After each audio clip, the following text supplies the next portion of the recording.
It's late in the evening and dark outside. I'm sitting down to read this script for my film about the night. The city at night is different to the day. Darkness changes what we see and hear. The school at the end of my road seems taller now. Its lights are all blazing. Ordinary front gardens look mysterious. Foxes weave across the street, slinking into the shadows. The footsteps I heard behind me sounded ominous. But I didn't need to be frightened. It was my neighbour. That's my night now. But 15 minutes away, there's a different sort of night with crowds of people, lots of light, people enjoying themselves, working, even shopping. This is London, though, a world city. This film isn't about cities like that. It's about smaller places at night. Towns with empty centres that are struggling to attract people. Towns like Oldham and Harlow. I'm Marion Roberts and I'm a professor of urban design, which combines architecture and town planning. This is a film for urban professionals who might not know much about night studies. I've been researching and writing about the nighttime economy for over 20 years now. I can't tell you everything about my research, it would take too long, but I want to share with you 3 things which I hope will illuminate your thinking.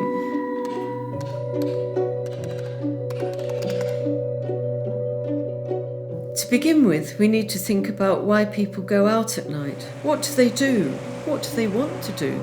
Town centres are changing all the time, as is the nighttime economy. For instance, in the 1990s, club culture took off and transformed some inner city areas. But now, many clubs are closing, like the only and much-loved nightclub in Harlow. Here I am in Harlow, in front of an empty site. There used to be a really popular music venue here called The Square. It was a really important place. Coldplay played here, but it closed in 2017. And now there's nothing. Tastes are changing. Young people don't drink so much alcohol. And pubs like this one are closing. I'm here in Oldham outside this pub, which as you can see has been shut down, and it's such a shame because it could have been such a beautiful building. For many people, eating and drinking and socialising with friends and families is really important, especially if they can hear themselves talk. Some night spots are important because they are where a particular community can get together, which they mightn't be able to do during the day, like in a gay bar. Some towns have great arts venues. I'm in Oldham, and although it doesn't look like much, this is the famous Coliseum Theatre, and it's going to move to a new building in 2026. Here I am in Harlow, outside the Playhouse Theatre. It was built in the 1970s and is still going strong. But not everybody can afford to or wants to go to the theatre. I'd argue that hearing an up-and-coming band in a local pub is an equally valuable cultural experience. And we know world-famous musicians and artists often start out in small local venues. There are other communities to think about too, other cultures where people don't drink alcohol.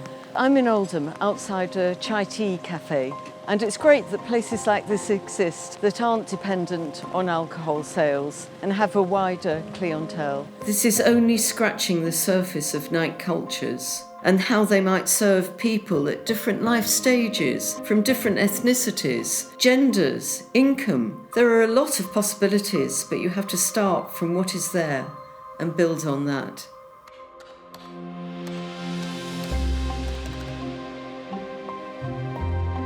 Research shows clusters of different types of activities are more economically sustainable and mutually supportive. Obviously, some land uses clash. Nobody wants a late-night bar next to their house, but other activities go well together. The council has got some exciting plans to make the theatre the centre of a new cultural quarter, with a live music venue and some arts facilities. I'm outside the theatre and I want to go to a cluster of nearby restaurants where there's lights and warmth. Of course, to make this a success, you have to make the pathways much more welcoming. But thankfully, there's proposals to improve this. Quite frankly, after dark, I find walking through here a bit creepy.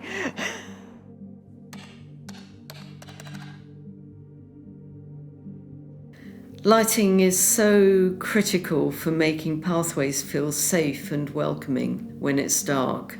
And lighting can be spectacular too. And the side of the Odeon in Oldham is just like a giant light box. And just the sight of the light draws people up the hill towards Parliament Square. Lighting highlights features which you don't pay so much attention to during the day. There's lots of these famous sculptures in Harlow. This is Boar by Elizabeth Frink. Let's go and look at another one. And this is another sculpture, the Meat Porters, and as you can see, it's barely visible. Soon this square and the sculpture will be lit up, literally casting light on the history of the town. Harlow, like Oldham, it's reinventing its history. But it's no use having a great town centre if people can't get to it at night. Here, Oldham has the edge because it's got a good bus service and the iconic Metrolink tram. We've seen from the big cities that creating a new night culture can literally light up your town and change people's lives too. Sure, smaller places don't have the resources to do lots of things, but each place has its own history and assets to build around. So planning needs to start from what's there, what's opening, what's happening already, and what is loved. So I hope that was useful for you. My recommendation is get out into your town at night, see what a different place it is, how different it is to the day, and what a fantastic place it could be.